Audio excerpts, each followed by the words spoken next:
Halo sahabat Quote Film, kali ini Quote Film akan mereview film yang berasal dari Korea Selatan dengan judul The Gangster, The Cop, The Devil. Film ini menceritakan tentang sebuah gangster yang bekerja sama dengan polisi untuk menangkap seorang psikopat pelaku tindak kriminal pembunuhan berantai. Oke, langsung saja kita ke alur ceritanya. Check it out.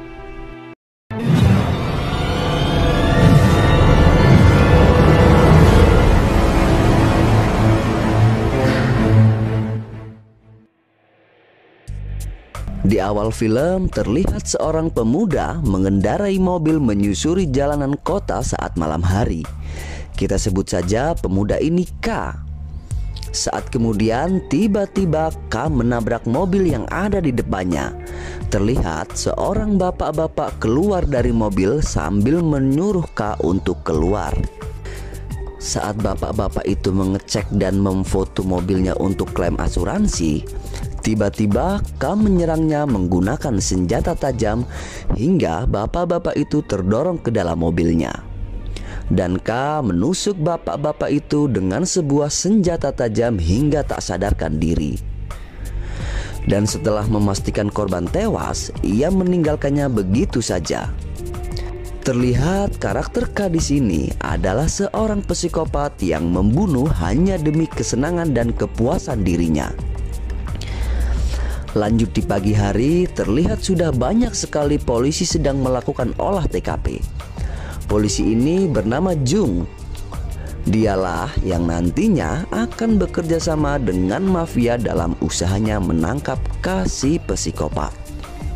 Dalam penyelidikannya, Jung menemukan sebuah keanehan, yaitu goresan di bagian belakang mobil, lalu memfotonya dan polisi lain sibuk mengumpulkan bukti-bukti dan informasi lainnya. Scene berpindah ke sebuah ruangan. Terlihat dua orang sedang duduk bersama sambil berbincang-bincang. Saya perkenalkan ya sahabat, ini adalah Bos Jang dan pria di depannya adalah Bosan.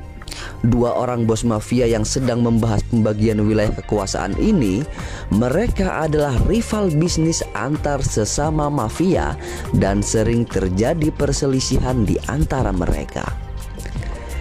Inilah Bos Jang yang akan bekerja sama dengan polisi untuk menangkap K si psikopat. Disinilah kita sudah mempunyai tiga figur karakter yang berbeda-beda. K si psikopat, Jung si polisi, dan Bos Jang si bos mafia. Mereka bertigalah yang akan menjadi titik fokus film ini. Oke, lanjut sahabat. Hari terlihat sudah malam disertai hujan lebat. Setelah melakukan rapat, terlihat Bos Jang yang berniat pulang dari kediaman Bosan dengan mobilnya. Di perjalanannya tiba-tiba ia berhenti karena merasa ditabrak dari arah belakang. Terlihat dari spion ada seorang pemuda keluar dari mobil yang menabraknya. Ternyata itu adalah K si psikopat.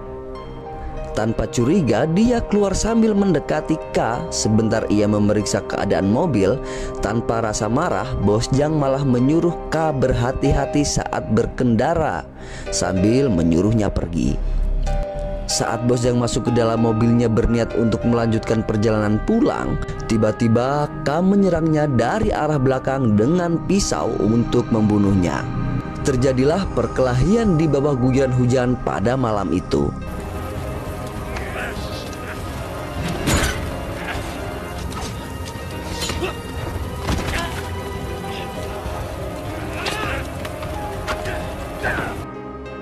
Namun Bos Jang yang notabene bos mafia tak semudah itu untuk dibunuh seperti korban-korban K sebelumnya. Dalam perkelahian itu, walaupun mendapatkan beberapa luka di tubuhnya, Bos Jang berhasil merebut pisau dari genggaman tangan K dan menancapkan di dada sebelah kirinya. Merasa kewalahan oleh perlawanan Bos Jang, K pun berlari meninggalkan TKP tersebut. Akhirnya Bos Jang tak sadarkan diri. Sesaat kemudian tiba-tiba Bos Jang sudah dilarikan ke rumah sakit. Saat di pagi hari, Bos Jang yang terlihat masih selamat dari peristiwa semalam tiba-tiba didatangi Jung. Alih-alih menjenguk, Jung justru mencari informasi dan mempertanyakan siapa pelaku penyerangannya itu.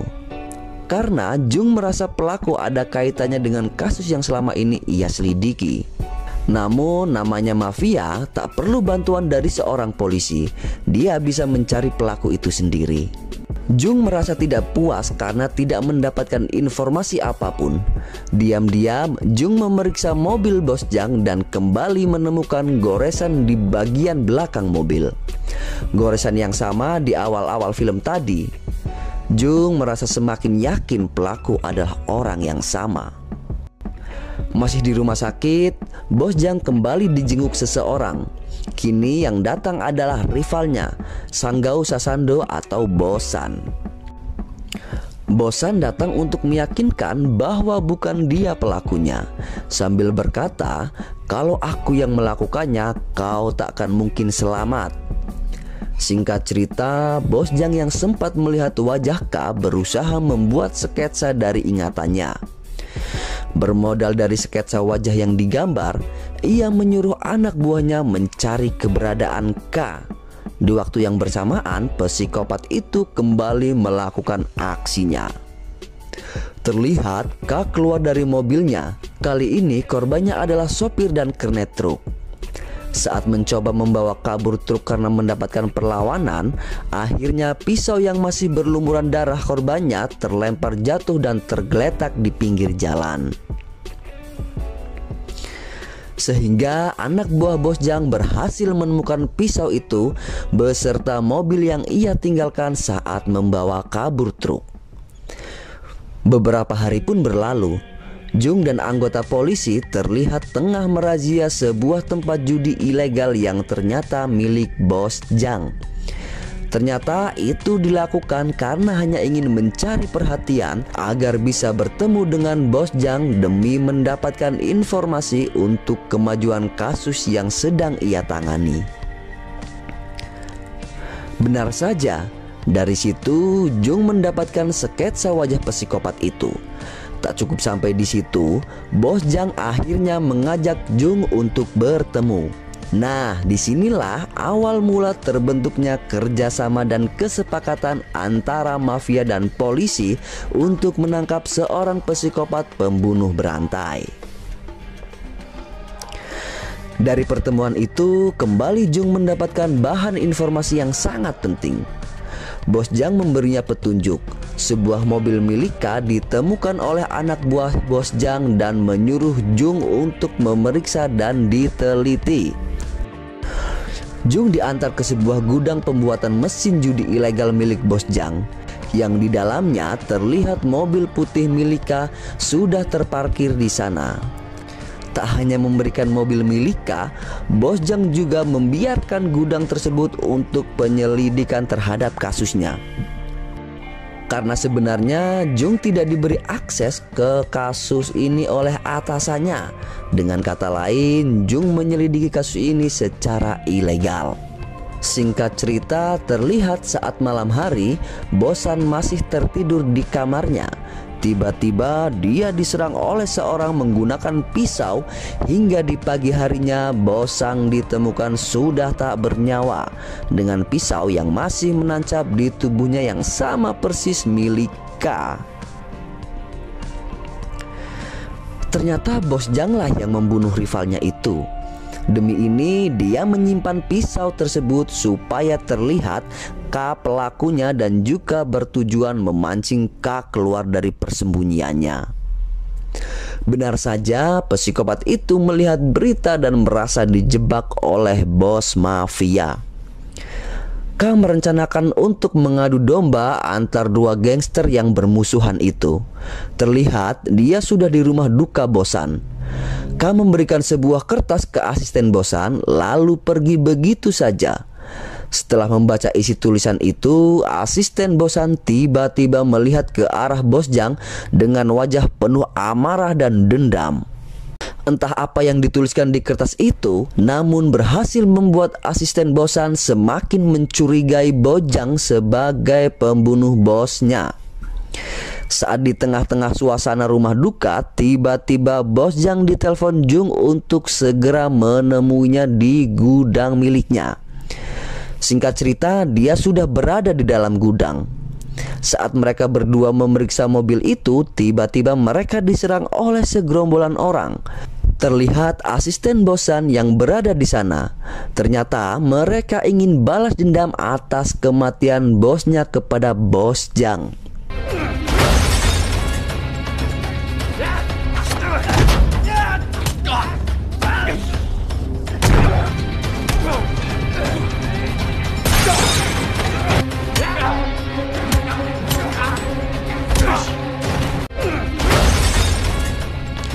Tawuran pun tak terhindarkan lagi. Di waktu yang sama, malam itu K kembali membunuh satu korban. Tak hanya membunuh, K juga mencuri mobil milik korban dan menemukan ponsel milik korban di mobilnya. Setelah beberapa waktu Jung yang terlihat frustasi, akhirnya dia berhasil menemukan sidik jari dan mengarahkannya ke sebuah rumah kosan. Setelah diselidiki, ternyata rumah itu sudah 3 bulan kosong. Sambil berjalan memasuki rumah kosan itu, Jung melihat sebuah foto dan ternyata foto itu cocok dengan sketsa wajah yang dibuat oleh Bos Jang kemarin. Merasa yakin dan penuh semangat, kemudian Jung mengabari bos mafia itu untuk segera bertemu sambil menyusun rencana bersama. Hari itu mereka menemukan fakta-fakta baru tentang K. Dan malam itu juga anak buah Bos Jang semuanya berkumpul dan dibekali satu orang satu foto.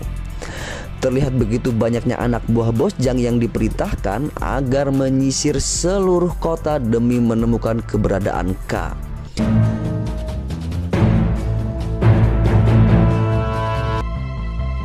다들 사진 받았지? 새끼랑 비슷한 놈이라도 봤다. 이쪽 형님들한테 신속하게.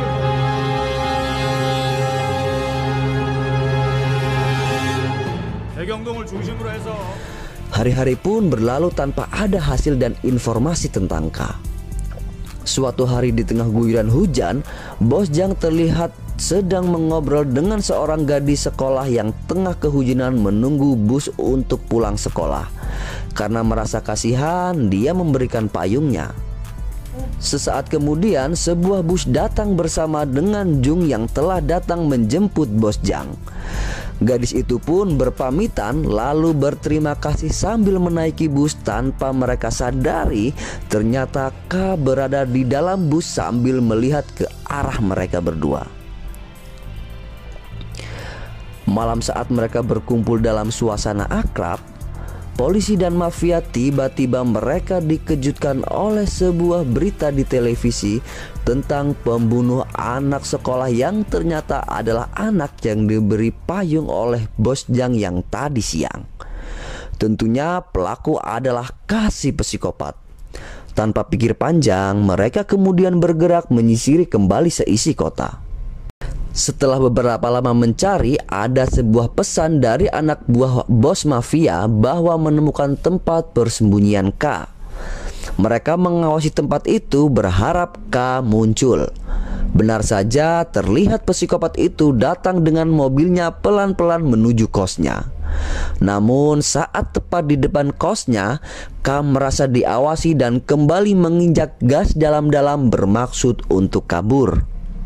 Kejar-kejaran mobil hingga lari pun terjadi.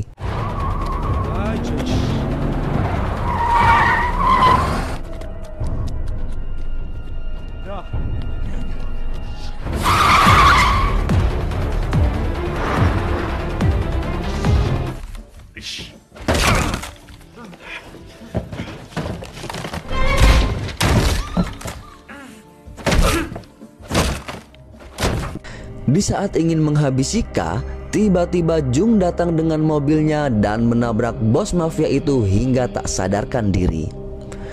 K pun akhirnya kini dibawa ke kantor polisi oleh Jung untuk diadili. Tapi saat dalam sidang pengadilan, K hampir tidak terbukti bersalah dan hampir bebas karena kurangnya bukti dan saksi yang otentik. Tiba-tiba datanglah bos mafia menjadi saksi dan memberi kesaksian yang tidak bisa dibantah lagi. Di sini Bos Jang adalah saksi kunci satu-satunya korban yang selamat dari aksi-aksi K selama ini. Dengan membuka bajunya dan menjelaskan kronologi yang diperkuat dengan luka-luka yang dialami, juga bekas luka yang diterima di bagian dada sebelah kiri milik K, akhirnya K dijatuhi hukuman mati. Namun Bos Jang yang statusnya buron juga ditahan karena menjadi tersangka kasus judi ilegal. Kenapa Bos Jang mau melakukan ini? Karena saat sebelum sidang, Bos Jang dan polisi Jung melakukan kesepakatan dan mau bersaksi walaupun harus dipenjara, asal bisa satu sel bersama K agar bisa melakukan apapun terhadap psikopat tersebut dengan tangannya sendiri. Akhirnya Jung dan teman-temannya mendapat penghargaan dan kenaikan pangkat. Di sisi lain terlihat Bos Jang yang turun dari sebuah mobil tahanan dan disambut oleh semua tahanan di sana sebagai penghormatan. Sembari tersenyum, bos mafia itu melihat ke arah K yang kaget melihat kedatangannya ke penjara itu. Dan film pun berakhir.